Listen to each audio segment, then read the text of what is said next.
তুমি একবার ভাবো যদি পুরো পৃথিবীতে শুধু তুমি একা বেঁচে থাকো তখন কি হবে। শোনো, প্রথম দিকে তোমার একদম মজাই মজা লাগবে। পৃথিবীর সব টাকা, সব গাড়ি, সব বাড়ি সব তোমার। যা খেতে চাও, যত খেতে চাও সব খাও। দোকান ভাঙার দরকার নেই, কারণ সবই তো তোমার। এই পর্যন্ত ভাবলে তো মনে হবে উফ কি লাইফ ভাই, শুধু মজাই মজা। কিন্তু আসল গল্প শুরু হবে এখন। যেই মুহূর্তে পৃথিবীর সব মানুষ গায়েব হয়ে যাবে তোমাকে বাদ দিয়ে, যেসব প্লেন আকাশে উড়ছিল সব ক্রাশ হতে শুরু করবে এবং তোমাদের শহর জুড়ে পুরো আগুন ছড়িয়ে পড়বে। আরো বলছি, তাহলে লাইক এন্ড সাবস্ক্রাইব করে দিও, চ্যানেলে খুব অভাব চলছে। নেক্সট হচ্ছে বিদ্যুৎ। প্রায় এক সপ্তাহ কারেন্ট থাকবে, তারপর পৃথিবী পুরো অন্ধকার। কয়েক সপ্তাহের মধ্যেই সব ফ্যাক্টরি আর নিউক্লিয়ার পাওয়ার প্ল্যান্ট বন্ধ হয়ে বিস্ফোরণ হয়ে যাবে। চারিদিকে বিষাক্ত গ্যাস, কেমিক্যাল, রেডিয়েশন সব ছড়িয়ে পড়বে। তাই বাঁচতে গেলে তোমাকে শহর থেকে অনেক দূরে চলে যেতে হবে, মানে যে কোনো গ্রাম ফার্মে। ওইদিক কাপড় জামার কোনো অসুবিধা হবে না, কিন্তু অসুবিধা হবে খাবারের।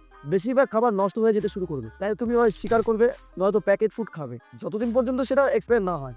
পৃথিবীর ওপরে যত স্যাটেলাইট ঘুরছে কয়েক বছরের মধ্যে সব ধপধপ করে পড়ে যাবে নিচেতে। শহর ধীরে ধীরে জঙ্গলে পরিণত হবে, আর তোমাকে বন্য জীবজন্তু থেকে সাবধানে থাকতে হবে। বিষয়টা মজা লাগলে লাইক এন্ড সাবস্ক্রাইব করে দিও।